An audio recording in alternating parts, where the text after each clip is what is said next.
Bismillahirrahmanirrahim. Alhamdulillahirabbil alamin wassalatu wassalamu ala asyrafil anbiya'i wal mursalin wa ala alihi wa sahbihi ajma'in. Subhanaka la ilma lana illa ma 'allamtana innaka antal alimul hakim. Rabbi shrah li sadri wa yassir li amri wa hlul 'uqdatam min lisani yafqahu qawli. Amma ba'd. Alhamdulillah ala ni'matil Islam, alhamdulillah ala ni'matil iman, wa kafa biha min ni'mah. Alhamdulillah, segala puji bagi Allah Subhanahu wa taala yang mengumpulkan kita, mendudukkan kita, memberi berbagai macam kesempatan untuk kita untuk mencari perkara-perkara tentang Nabi kita Nabi Muhammad sallallahu alaihi wasallam lewat bacaan-bacaan salawat, lewat bacaan-bacaan qasidah, lewat ilmu-ilmu yang kita dengar. Semuanya adalah sesuatu yang pasti dan pasti menyambungkan diri kita kepada Nabi Muhammad SAW,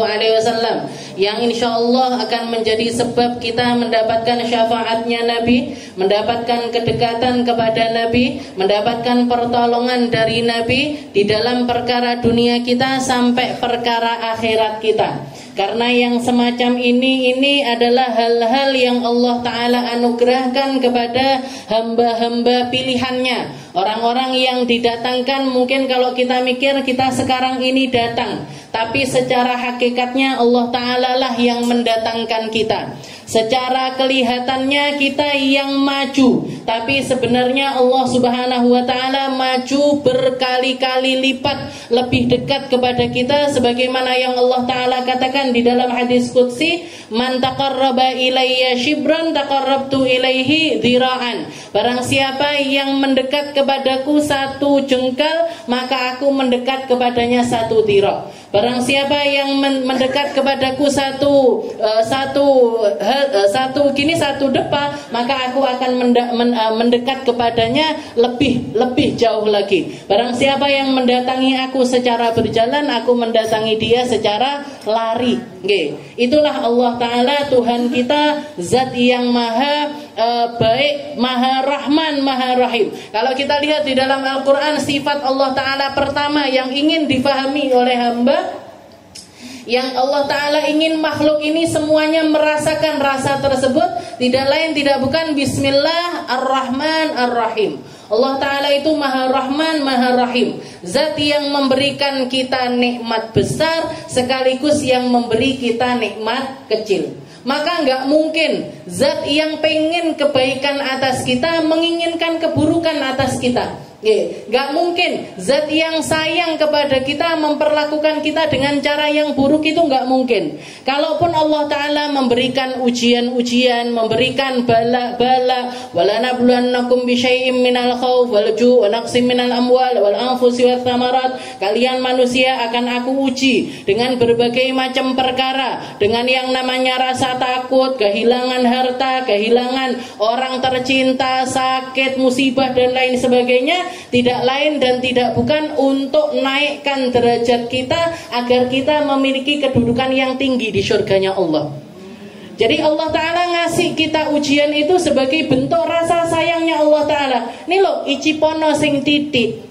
Gak apa-apa kamu pahit-pahit sebentar, gak apa-apa kamu sulit-sulit sebentar, gak apa-apa kamu sabar. Sabar itu pendek waktunya. Umur kamu itu di dunia terbatas kalau dibandingkan umur kamu nanti di akhiratnya Allah.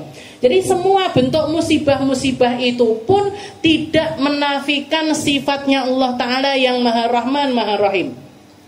Tidak membuat sifatnya Allah Ta'ala itu lepas dari sifatnya. Itu memang kriterianya Allah Ta'ala, maha sayang, maha rahmat, maha rahim kepada kita. Maka segala sesuatu itu ketika hamba merasakan rahman dan rahimnya Allah Ta'ala, gak ada cara kecuali kita harus berhusnudzon sama Allah.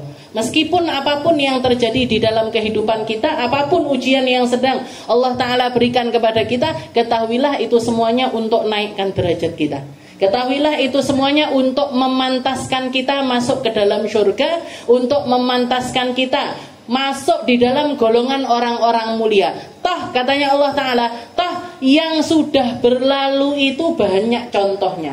Kalau kalian pengen membersamai mereka, pengen gabung sama para nabi-nabiku, pengen gabung sama para rasul-rasulku, pengen gabung sama para ulama-ulama, para orang-orang soleh, para siddiqin, para syuhada, sabar kamu. Di masa yang pendek ini kamu bersabar ngikuti jejak mereka untuk aku pantaskan bergabung bersama orang-orang mulia tersebut. Mungkin dengan duduknya kita di majelis ini jadi sebab kita dinaikkan derajat sama Allah Ta'ala, diampuni segala dosa kita, dijauhkan kita dari segala keburukan, dijauhkan kita dari segala hal-hal yang Allah Ta'ala berikan kepada hamba-hamba yang dimurkainya. Na'udzubillahi min dzalik. Kita lanjutkan pembahasan kita masih di dalam Al-Faslul Awal min sifati libasihi sallallahu alaihi wasallam min qamisin wa izarin wa ridain wa qalansuwatin wa amamatin wa nahwiha. Kita masih di pasal yang pertama dari sifat pakaiannya Nabi. Masih di pembukaan. Kalau minggu yang lalu kita bahas bagaimana Al-Imam Al-Syekh Al-Alim Al-Allamah Al-Muhaddits Yusuf bin Ismail An-Nabhani ingin mengingatkan kita lewat perkataannya Qadiyat bahwasanya sirahnya Nabi Muhammad, sejarah hidupnya Nabi, meskipun yang kita ketahui Nabi Muhammad itu lebih memilih untuk hidup seadanya, sederhana, makan yang ada, pakai kendaraan yang ada, tapi itu tidak menafikan bahwasanya dunia ini uridat alaihi urdatan. Allah Ta'ala itu menawarkan dunia seisinya itu dibrukni sama Nabi Muhammad SAW. Yang ngasih hadiah sama Nabi itu nggak putus, yang ngasih harta kepada Nabi itu nggak putus. Belum lagi kalau harta ghanimah atau harta rampasan perang ataupun jizyah. Jizyah itu kayak pajak-pajak yang dibayar sama orang-orang kafir untuk hidup bersama di bawah naungan aturan syariatnya Allah Ta'ala, itu nggak pernah berhenti. Jadi istilahnya Rasulullah kalau pengen hidup mewah bisa. Rasulullah kalau pengen makan apapun yang beliau inginkan bisa. Beliau pengen punya rumah sebesar apapun, seindah apapun, setinggi apapun bisa. Tapi Rasulullah memilih untuk membuang itu semuanya sebagai bentuk zuhudnya beliau yang tertinggi di atas muka bumi ini. Jadi beliau memilih untuk hidup di dunia ini dengan cara zuhud. Juga fungsi yang lainnya, kenapa kalau Rasulullah itu memilih hidup dengan zuhud? Karena enggak semua umatnya itu dikasih harta lebih sama Allah Ta'ala. Sehingga apa? Sehingga orang kaya bisa mencontoh Nabi, orang enggak punya juga bisa nyontoh Nabi. Orang miskin-miskinnya orang, semiskin-miskinnya orang, enggak punyanya orang, kalau membandingkan hidupnya sama Rasulullah SAW, masih melihat dirinya ini mewah. Masih melihat yang dimakan ini enak-enak. Sayyidah Aisyah di dalam kisahnya pernah berbulan-bulan enggak lam yuqad fi buyutin Nabi nar. Bayangkan, enggak masak belas, enggak hidup api sama sekali di rumahnya Nabi Muhammad SAW. Ketika beliau sholat beberapa kali, para sahabat itu di belakang nemuin Rasulullah itu kalau setiap kali ruko, berdiri, sujud kayak bunyi-bunyi sesuatu dari perutnya Nabi. Ditanya, didesek sama para sahabat, kenapa ya Rasul? Kenapa ya Rasul? Dibuka bajunya, batu bu, nggak cuma 1, 3. Ada di antara kita yang lapar sampai naruh batu? Jenengan keliling, di tukang becak ataupun juga orang-orang yang lagi di jalan-jalan yang kelaparan, jenengan tanyain, berapa lama kamu nggak makan, berapa lama kamu nggak punya, nggak akan ada yang sampai, nggak akan ada yang sampai seperti itu. Ketika Rasulullah dikurung di dalam syi'ib selama 3 tahun itu, dikatakan ketika ditanya apa yang engkau makan bersama keluargamu wahai Rasul, katanya Rasulullah yang kami makan seperti yang dimakan sama kambing sama sapi. Apa? Daun. Jadi sampai apa? Sampai kotoran yang keluar dari keluarganya Nabi ini, itu persis seperti kotorannya hewan. Warnanya hijau. Kenapa? Karena yang dimakan daun-daunan. Nggih, ada di antara kita yang semiskin itu? Nggih, enggak ada. Nggih, jadi orang miskin bisa melihat, bisa membandingkan kehidupannya dengan kehidupannya Nabi. Orang-orang kaya pun juga bisa membandingkan dirinya dengan kehidupannya Rasulullah Shallallahu Alaihi Wasallam. Jadi dikatakan wa mata wa tiruhu marhunah fi nafaqati iyali. Bahkan dikatakan ketika beliau wafat pun baju perangnya ini sedang digadaikan untuk beberapa liter dari gandum dipakai buat makan keluarganya beliau.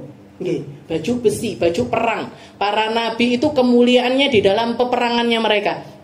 Jadi salah satu barang berharga yang pasti dimiliki para nabi itu baju perang yang mewah. Nah itu ketika beliau wafat nih baju perangnya dicari sama para sahabat nggak ada. Ternyata apa? Marhunah. Marhunah ini berarti tergadai. Diberikan kepada orang Yahudi sebagai sebuah jaminan karena beliau ngutang makanan-makanan, tepung-tepung gandum dari tokonya orang Yahudi tersebut. Itu kehidupan yang diinginkan sama Nabi.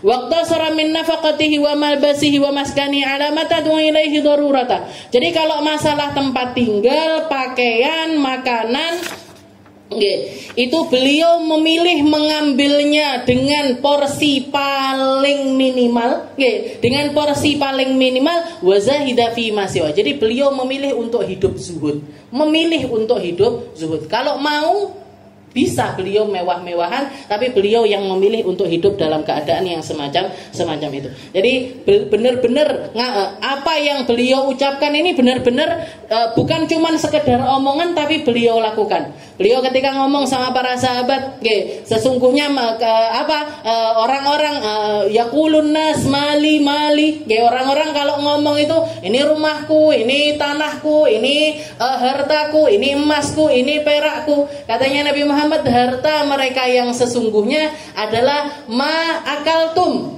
apa yang kalian makan sehingga kalian kenyang, apa yang kalian pakai sampai lusuh, wa ma anfaqtum fa abqait, dan juga apa yang kalian infakkan itu yang kekal di sisi Allah Subhanahu wa taala. Yang lainnya itu belum tentu.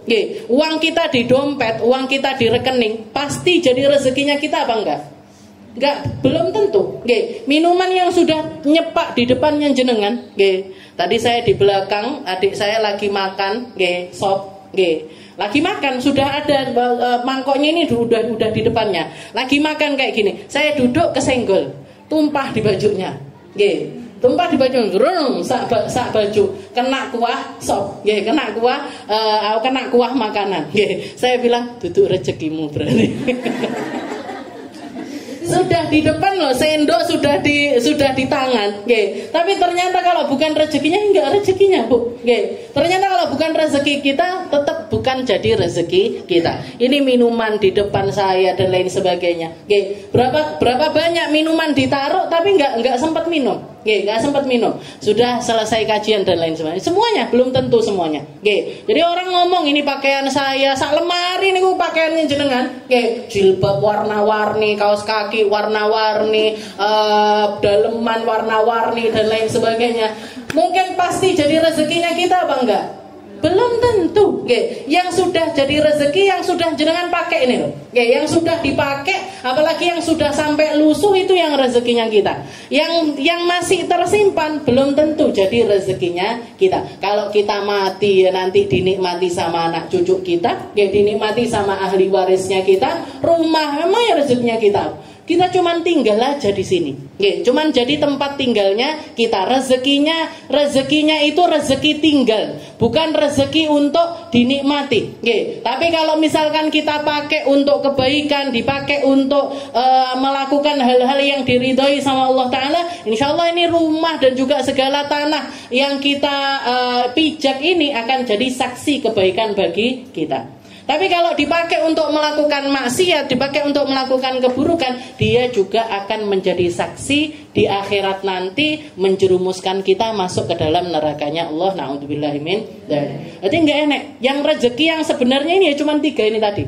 Yang kamu makan sampai masuk perut, setelah itu kamu pakai sampai dia lusuh, dan yang ketiga yang kalian infakkan itu yang akan kekal di sisi Allah Subhanahu wa ta'ala. Nabi Muhammad ngambil porsi itu secara maksimal. Jadi makanya sampai nggak bisa tidur kalau ada uang di rumah. Kita nggak bisa tidur kalau di rumah nggak ada uang. Rasulullah nggak bisa tidur sebelum hartanya semuanya diinfakkan. Lewes diinfakkan baru beliau al-an istarahtu. Sekarang saya bisa istirahat. Nah, dewe bu ndak duwe ndak iso istirahat, ngeluh migren. Ngeluh migren. Nah, setelah itu dikatakan fakana yalbas ma wajadah. Nah, terus setelah itu dikatakan yang identik dari pakaiannya Nabi. Jadi sebelum ngelihat pakaiannya Nabi, oh yang warnanya yang seperti ini yang disukai Nabi, bentuknya kayak gini, modelnya kayak gini dan lain sebagainya, beliau mengatakan fakana yalbasu ma wajadah. Rasulullah itu yang identik adalah make baju apa yang ada. Enggak nyari yang enggak ada. Enggak nyari yang enggak ada. Jadi kalau masuk pasar, masuk toko atau masuk tempat belanja baju, apa yang beliau lihat, beliau suka, beliau beli, enggak golek-golek sing enggak enek. Aku geleme sing warnane ireng tapi jelirit-jelirite koyo sing kuning iki. Nah, iki penggaweane sapa niki? Awake dhewe modele senenge sing iki, tapi warnane senenge sing iki, bordilane senengane sing iki, terus gathuk nene piye? Bakule ora nggih mumet. Terus gimana Bu? Jahit aja sendiri, nyari kain sendiri, setelah itu dibikin sendiri. Nah, jadi Rasulullah itu yalbas ma wajadah. Apa yang beliau temui, beliau pakai. Yang enggak beliau temui, enggak nyari-nyari. Apalagi sampai inden sampai apa namanya? PO.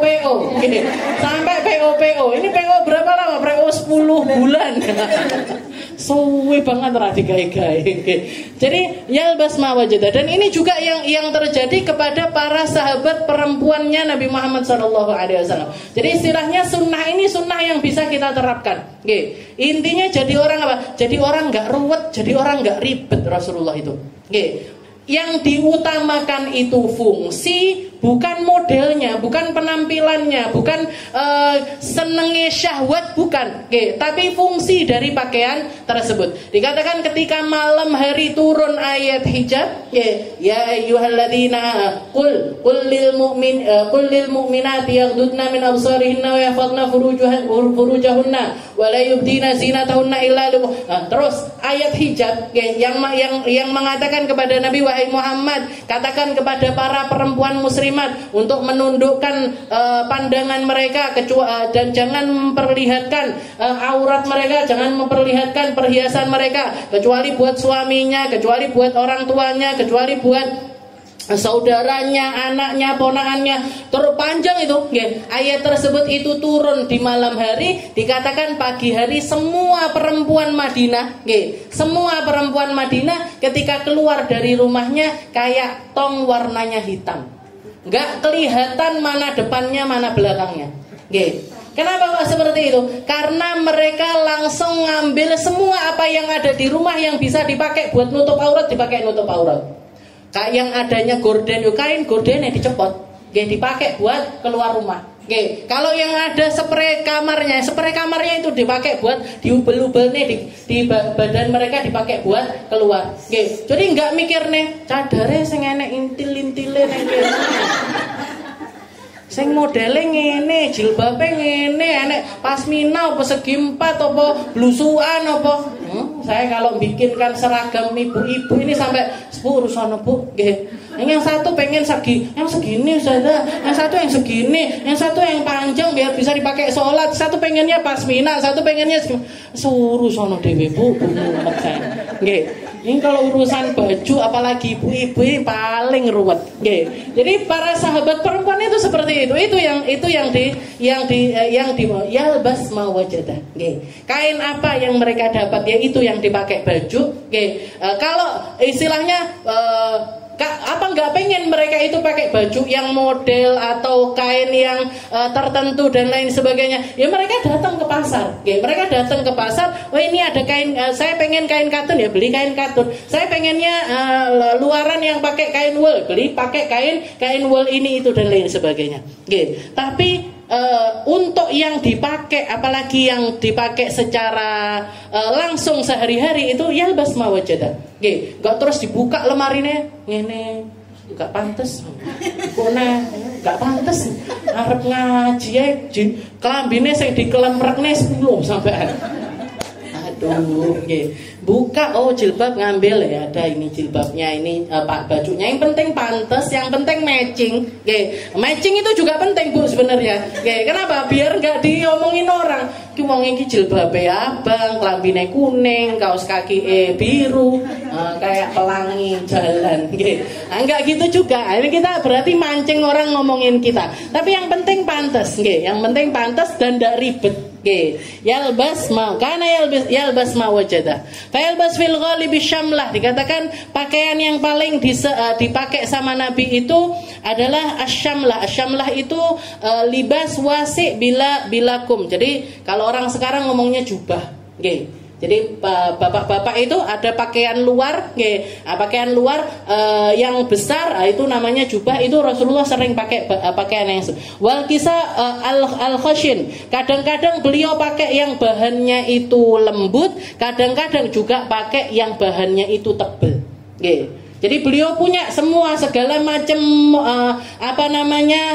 model kain itu Rasulullah punya. Rasulullah punya dan pernah pakai. Jadi istilahnya gini, kita pakai pakaian dari bahan apapun, dari bahan apapun, kalau kita niatkan ngikuti Rasulullah Shallallahu Alaihi Wasallam bisa. Saya pakai baju katun, Rasulullah pernah pakai baju katun. Saya pakai baju yang bahannya tebal, Rasulullah ada baju yang dari bahan yang tebal. Saya pakai baju yang klemer-klemer, setengah sutra. Itu Rasulullah juga punya.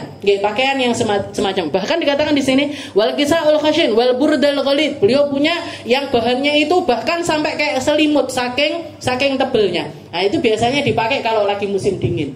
Kalau lagi musim panas beliau pakainya yang tipis-tipis. Jadi kondisional. Jadi kalau lagi musim panas beliau pakai pakaian yang tipis-tipis, kalau musim dingin beliau pakai pakaian yang tebal-tebal.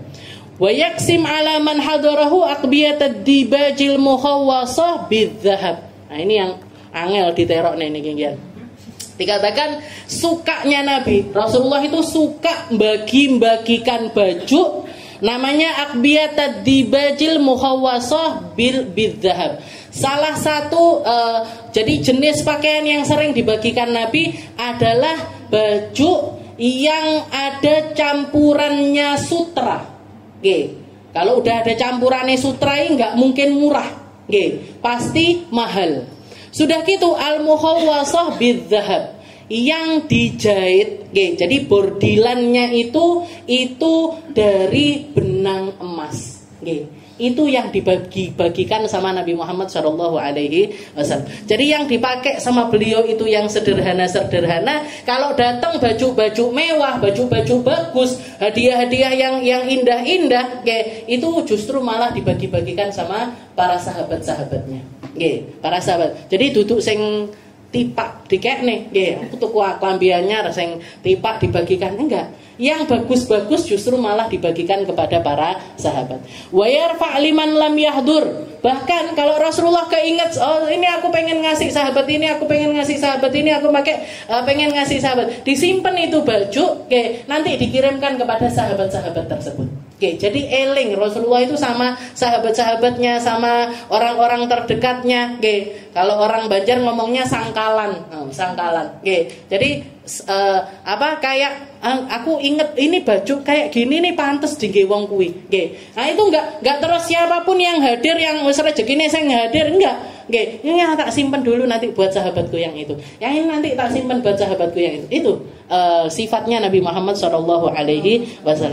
Wa yarfa' liman lam yahdur. Jadi disimpan sama Nabi, diberikan kepada orang-orang yang belum hadir. Idil mubaha fil malabis wa tazayyun biha laisat min khisali syarafi wal jalalah. Karena pribadinya Nabi atau prinsipnya Nabi, masalah pakaian, masalah apa yang tampak dari kita, apa yang kita kenakan, apa yang kita mulai dari jam, cincin, perhiasan dan lain sebagainya, katanya ini prinsipnya Nabi, yang namanya haibah seseorang itu bukan terletak kepada hal-hal yang semacam ini. Laisat min khisali syarafi wal jalalah. Jadi kalau orang mau mulia, orang kalau mau dimuliakan dengan kemuliaan hakiki, tempatnya bukan di pakaiannya mereka. Orang menghormati kita dengan pakaian itu cuman sekilas saja, cuman sekilas saja. Ngelihat orang pakaiannya rapi, ini biasanya wong mungkin orang yang seperti ini atau ekonominya yang begini, itu cuman sekilas saja. Tapi kalau orang mau menghormati kita secara hakiki, letaknya bukan di apa yang nampak dari kita, tapi apa yang ada di dalam hati kita. Itu prinsipnya Nabi Muhammad SAW. Wahia min simatin nisa. Kalau bagian yatafakhor bil malbas, yang hobinya pakai baju bagus, terus dengan berbagai macam modelnya, dengan berbagai macam aksesorisnya dan lain sebagainya, dikatakan wahia min simatin nisa. Itu tuh perangainya perempuan. Berarti adewe ndak popo Bu asrine. Sedikit ojo nemen-nemen tapi wahya min simatin nisa, katanya beliau itu perangainya perempuan biasanya. Wal mahmud minha naqawatu thawb. Jadi kalau para laki-laki yang terletak kemuliaannya kalau masalah pakaian, yang penting bersih, wa tawassut fi jilsi, ada di level tengah-tengah, enggak yang jelek banget tapi juga enggak yang terlalu mewah sekali. Wa kaunuhu lubsa mithli, dan menjadi pakaian orang-orang semisalnya. Istilahnya gini, pakaian itu yang paling penting kita kenakan itu kita pantas-pantaskan dengan keadaan. Kita pantas-pantaskan dengan keadaan. Ini yang saya mau ajak, saya ini mau ketemuan sama siapa, ini momennya apa, kalau undangan ini undangan dalam rangka apa. Nah kita pantas-pantaskan dengan pakaiannya mereka. Jadi misalkan jenengan kondangan, diundang ke manten, nah pakai baju yang pantas untuk gunakan di manten, ojo dastere jebol-jebol digawe ning gone mantenan, jadi omongannya orang katanya ustazah pokoknya saeneke dasteran delok manten. Umi saya beberapa kali ditegur sama abine karena mau hadir ke manten rumahan, istilahnya tasyakuran manten kayak gitu, beliau pakai padahal bukan daster banget, bukan daster banget, istilahnya daster tapi masih pantas dipakai lah. Tapi sama abah saya ditegur, nggak ngajeni sing duwe omah, pakai baju pun kamu punya baju bagus, jadi pakai baju bagusnya. Jadi kita lihat situasi dan kondisi. Mau duduk sama siapa saya, mau ketemuan sama siapa saya, mau ngajar di mana dan lain sebagainya, kita pantaskan dengan situasi yang ada. Wa kaunuhu lubsamithli ghairu muqsid limuru'ati jinsi, yang tidak menjatuhkan harga diri kita. Karena nggak bisa dipungkiri, masalah penampilan itu orang juga langsung lihat. Masalah penampilan itu biasanya orang juga langsung lihat. Orang nggak kenal kita, orang yang nggak kenal kita ketika melihat pakaian kita bersih, rapi dan lain sebagainya, dengan sendirinya mereka akan menghormati kita. Tapi kalau misalkan kita datang ketemu pertama kali dalam keadaan yang acak-acakan, lusuh dan lain sebagainya, orang mesti bakalan menganggap kita ini nggak pas untuk dihargai, istilahnya seperti itu. Makanya apalagi kalau ini makomnya para ulama, ulama-ulamanya Allah Ta'ala itu banyak diantara mereka yang make pakaian itu menjadi identitas agar mereka itu tarofu, istilahnya dihormati dihormati dan ditempatkan di tempat yang sesuai. Nah, kayak semacam Imam Malik. Imam Malik itu terkenal dengan kalau beliau ngaji, apalagi yang kajiannya itu kajian hadis, itu selalu pakai baju paling mahal dan baru. Jadi kelambine setiap kajian itu baru dan paling mahal. Jangan bayangkan, berapa modalnya itu. Nggih, adewe arep ngamplopi piro. Kalau ada ulama pakai, kita tahu ini setiap ngaji itu bajunya baru harga 2 juta misalkan. Arep ngamplopi 1.000 ya sungkan dia. Nggih. Istilahnya kan seperti itu. Nah, Imam Malik itu seperti itu. Nggih, Imam Malik itu orang yang tapi enggak mengharap dari manusia, enggak beliau. Nggih, beliau enggak, karena beliau memang orang kaya, istilahnya punyalah, istilahnya enggak mengharapkan dari tangannya manusia. Beliau karena saking hormatnya dengan ilmu hadis, beliau melakukan hal yang semacam itu. Imam Syadzili yang punya hizib torikotnya peta Syadzaliyah, nah, itu juga termasuk orang yang selalu pakai baju dari bahan yang nomor 1. Ketika ditanya sama orang-orang, kenapa jenengan kok bajunya ini selalu pakai yang paling mahal, pakai kain yang paling bagus? Oke, katanya beliau, "Thawbi hadza yaqul," pakaian saya ini yughnini, membuat aku menjadi orang yang cukup, istilahnya cukup untuk dianggap gak butuh dengan apa yang di tangannya manusia. Jadi orang-orang istilahnya akan melihat saya ini orang gak bisa dibeli dengan apapun. Ini orang nggak bisa kita istilahnya ngambil hatinya pakai harta, ngambil hatinya pakai jabatan, ngambil hatinya dengan hadiah-hadiah dan lain sebagainya. Nggak ngaruh, dia orang yang memiliki Tuhannya dan memiliki harga diri di dalam perkara tersebut. Ada juga satu imam namanya Al-Is bin Abdissalam. Imam Al-Is itu beliau salah satu pengajar. Salah satu pengajar di salah satu masjid, istilahnya seperti itu. Beliau dikatakan beliau agak sepuh, sudah sepuh. Jadi kalau ngajar itu kakinya dijulur nih. Jadi kakinya itu diselonjorkan. Jadi kalau ngajar beliau kakinya itu selonjoran, ngajar kepada murid-muridnya. Dikatakan dan di situ ada halakoh-halakoh. Ada halakohnya beliau, ada halakohnya sana kayak semacam di Masjid Nabawi seperti itu. Jadi ada halakoh-halakoh orang ulama-ulama ngajar di situ, ngajar Al-Qur'an, ngajar hadis dan lain sebagainya. Datang sultan, datang raja. Ada seorang raja datang, setelah itu kayak ngelihat, oh ini ulama ini. Beliau si raja ini tadi duduk di pojokan, setelah itu bilang sama ajudannya, nanti ustadz ini semuanya, ulama-ulama ini yang ngajar di sini semuanya, setelah selesai ngajar suruh datang ke saya mau ngasih mereka hadiah. Suruh datang ke saya, nanti saya mau memberikan mereka hadiah. Maka dikatakan semuanya selesai ngajar datengin si raja ini tadi untuk menerima hadiah mereka masing-masing. Kecuali Imam Al-Iz ini tadi. Beliau nggak mau datengin raja tersebut. Ketika ditanya, wahai imam, kenapa kok nggak mau mendatangi panggilannya sultan? Katanya beliau, man madda rijlahu lam yamut yadahu. Orang yang kakinya sudah memanjang, tangannya nggak akan pernah memanjang untuk minta kepada siapapun. Maksudnya beliau, saya bukan orang yang butuh dengan apa yang menjadi hadiahnya para raja. Raja istilahnya gini, rojoi kalau ngasih hadiah kira-kira sedikit apa banyak? Pak Presiden kalau mau ngasih jenengan amplop kira-kira 1.000 2.000 apa jut-jut. Nah, kan seperti itu. Katanya beliau ini dari istilahnya dari rasa yang ada di dalam hati beliau bahwasanya ilmu ini nggak pantas untuk diperlakukan seperti itu. Beliau mengatakan orang yang kakinya sudah memanjang, tangannya nggak akan pernah memanjang untuk minta kepada para raja. Jadi kalau mereka memang mau ngasih kita hadiah, kasih kita hadiah dengan cara yang terhormat.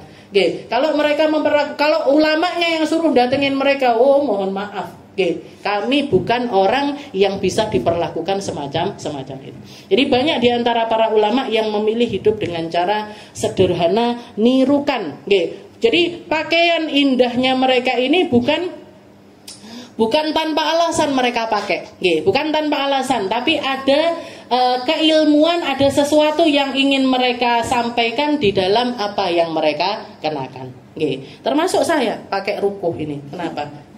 nggak pernah ada yang nanya sama saya, kenapa kok majelis Rebo Ustazah Aminah pakainya mukena. Kalau di majelis-majelis lain kan pakai gamis hitam, pakai jilbab. Khusus di sini saya kan pakai mukena. Saya cuman ingat, saya pengen menghadirkan rasa khusus untuk di rumah ini. Saya pengen menghadirkan rasa seperti rasa yang saya dapat ketika saya ngaji sama guru saya, Hubabah Nur.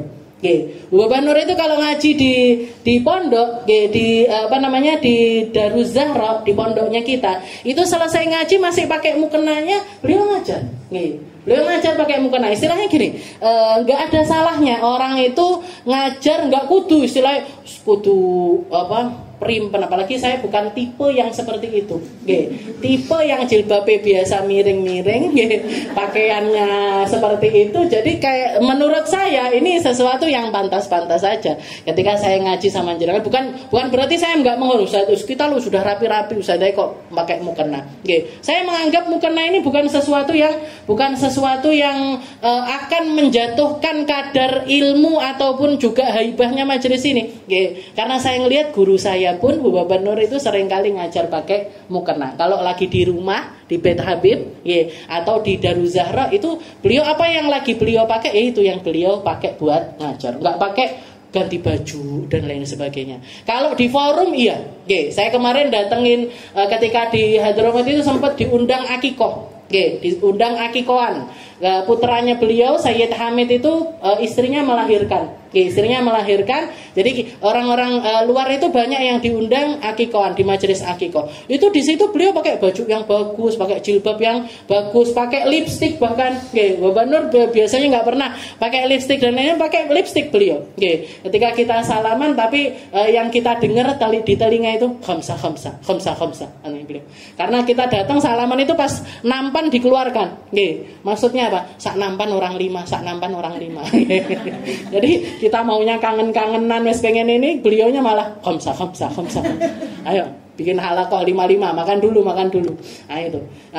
Ustaz Aisyah juga lucu, malah hari terakhir saya di Hadramaut itu subuhnya kan sholat jamaah sama Hubabah. Terus siangnya diundang lagi makan siang. Diundang Hubabah Nur makan siang di Bait Habib, di rumahnya Habib. Nah itu kita dapat info Ustazah Aisyah itu sore ada majelis di rumahnya Habib Ali Habsyi di Sewun.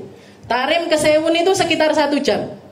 Ustazah Aisyah bilang sama Ustazah Kiki sama rombongannya kita, Rizky, kamu bisa nggak nyarikan mobil, nanti ikut saya baca Maulid Habsyi ada majelis di rumahnya Habib Ali Habsyi, saya bagian ngisi. Nggak enak di rumahnya mertua, di rumah keluarga saya, keluarga suami saya. Kamu mau nggak nyarikan mobil? Lah, ini Ustazah Kiki langsung nyari mobil.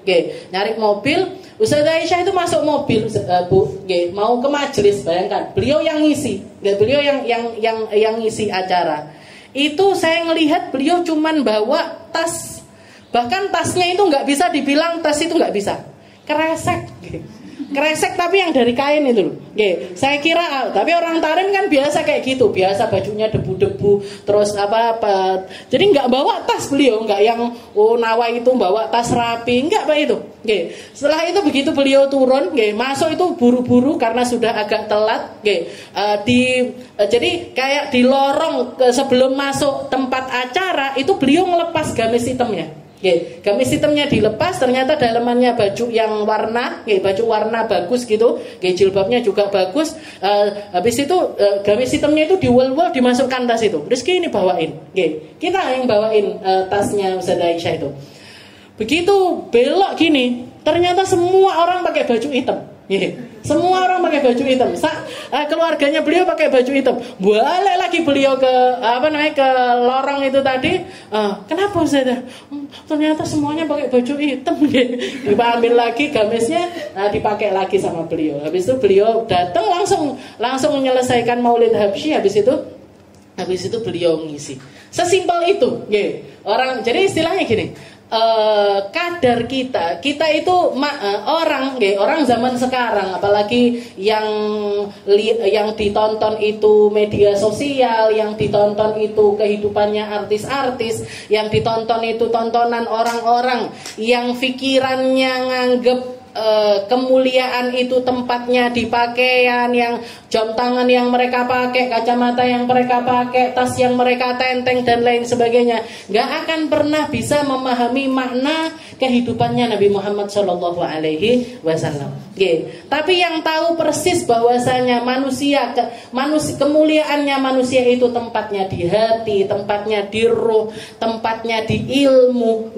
Pakaian itu hanya wasilahnya mereka untuk diterima di satu kaum. Jadi kalaupun mereka pakai pakaian bagus, kalaupun mereka pakai pakaian yang indah dan lain sebagainya, bukan untuk menarik perhatiannya manusia, tapi untuk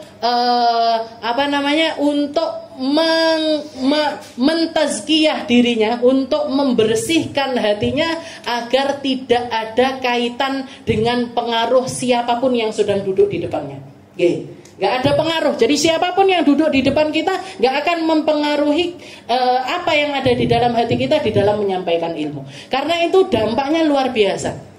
Kalau sudah kita duduk, iki bu kuwi sing duwe usaha iki, bu kuwi sing duwe omah neng kono, ibu itu pejabat sana, dan lain sebagainya. Ini ketika kita ngaji nggak bisa enggak, Bu. Nggak bisa enggak, otak ini bakalan istilahnya akan mempengaruhi kita. Maka beliau memilih untuk menutupinya dengan pakaian yang indah, biar apa? Meskipun siapapun kalian ketika duduk di hadapan saya akan menganggap kalian sebagai hamba-hamba yang menjadi wasilah saya dapat pahala dari Allah Subhanahu wa taala. Kalau kalian dapat manfaat dari ilmu yang saya sampaikan, saya akan mendapatkan jatah pahala dari hal tersebut. Siapapun kalian, mau orang punya, orang nggak punya, orang punya jabatan, orang nggak punya jabatan, selama kalian dihadirkan di hadapan saya, kalian adalah wasilah saya menuju Allah Subhanahu wa ta'ala. Itu yang diinginkan sama para ulama. Wa fil mawahib innal jamal fis surah wal libas wal hay'ah thalathatu anwa. Setelah itu beliau mengatakan di dalam kitab mawahib, innal jamal fis surah wal libas wal hay'ah thalathatu anwa. Orang di dalam keindahan pakaian, di dalam keindahan penampilan ataupun bentuk dirinya itu ada 3 macam. Ada 3 kategori. Ada 3 kategori. Minhum ma yuhmad wa minhum ma yudham wa minhum ma la yata'allaq bihi madhun wa ladham. Yang pertama, golongan pertama adalah yang terpuji. Ketika mereka memperindah penampilan mereka, itu menjadi sesuatu yang terpuji di sisi Allah Subhanahu wa taala. Ada lagi yang tercela di sisi Allah taala, dan yang terakhir tidak terpuji tapi juga tidak tercela. Enggak terpuji tapi juga tidak tercela. Fal mahmud minhu makana lillah.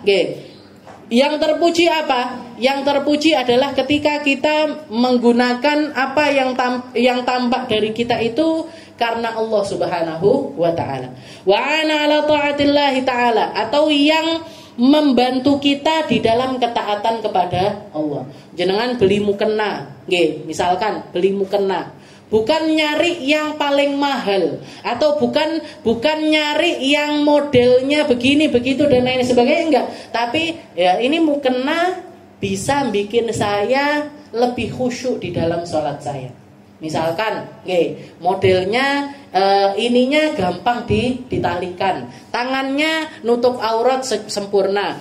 Saya misalkan ada juga yang seperti ini mikirnya, saya lebih senang pakai mukena terusan ketimbang pakai mukena pedotan. Kenapa? Ya karena kalau terusan itu gak akan ada aurat yang tersikap di tengah-tengah sholat saya. Kalau pakai mukena potongan, itu bakalan ada yang tersikap. Tapi ada lagi yang bilang saya lebih senang pakai mukena potongan. Kenapa? Karena lebih simpel dibawa-bawa misalkan. Saya kalau bepergian saya bawanya mukena potongan. Kalau saya di rumah saya pakainya mukena terus. Jadi intinya bukan modelnya mukena, bukan.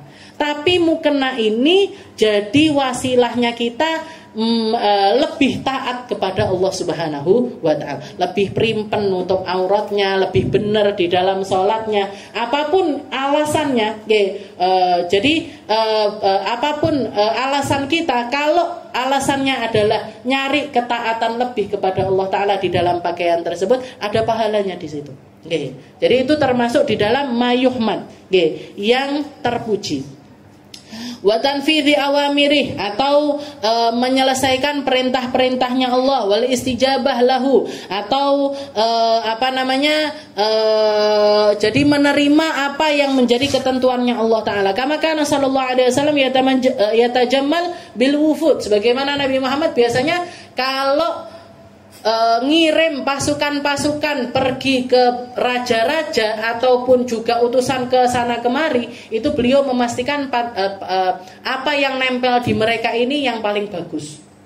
Jadi kalau Rasulullah nulis surat-surat dikirimkan ke Raja Kisra, dikirimkan ke Hirakal dan lain sebagainya, ini wufudun Nabi, yang bagian bawa surat-surat tersebut dikasih Rasulullah memastikan mereka pakai kuda yang terbaik, pakai pelana yang terbaik, pakai pakaian yang terbaik. Jadi biar apa? Biar karena mau masuknya ini ke tempat yang ada jabatannya, ke tempatnya raja-raja, maka penampilannya ini juga diperhatikan sama Rasulullah Shallallahu Alaihi Wasallam. Wa hadza nadiru libasi alatil harbi lil qital. Begitu juga ketika Rasulullah pakai pakaian perang, itu Rasulullah pakai yang paling mahal, pakai yang paling bagus. Jadi pedangnya cari yang paling mahal, baju besinya cari yang paling mahal. Nah, itu jadi untuk peperangan Rasulullah pakai yang versi terbaik.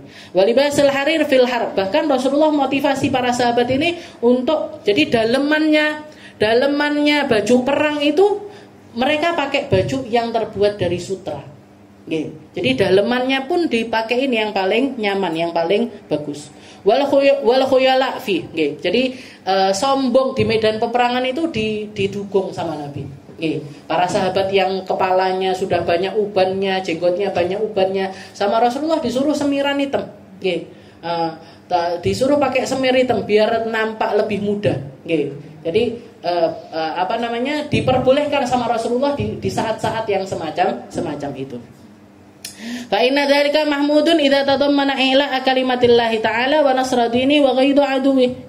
Jadi yang semacam itu diperbolehkan, bahkan terpuji karena di dalamnya ada i'la'i kalimatillah. Ada kita sedang ngangkat namanya Allah Ta'ala di dalam perkara tersebut. Zaman sekarang sudah bukan zamannya peperangan, maka termasuk masih perang sebenarnya kita, tapi perangnya sudah bukan perang senjata, tapi perang pemikiran. Maka yang perlu kita perindah sebenarnya zaman sekarang ini ulama-ulama kita. Jadi kalau mereka pakai kendaraan terindah, pakai baju termahal, pakai jam tangan yang paling bagus dan lain sebagainya, itu pantas untuk dipakai sama orang-orang, karena mereka yang ada di medan peperangan. Karena zaman sekarang itu perangnya bukan perang pakai pedang, tapi perangnya ghazwul fikir, perang akidah, perang pemikiran. Nah, ketika mereka membawa hal-hal semacam itu di tempat-tempat yang tinggi, mereka akan lebih diterima di tempat-tempat tersebut. Akan lebih diterima di tempat tersebut. Wal madmum minhu wa ma la yuhmad wa la yudam. Insyaallah kita lanjutkan di pertemuan yang selanjutnya.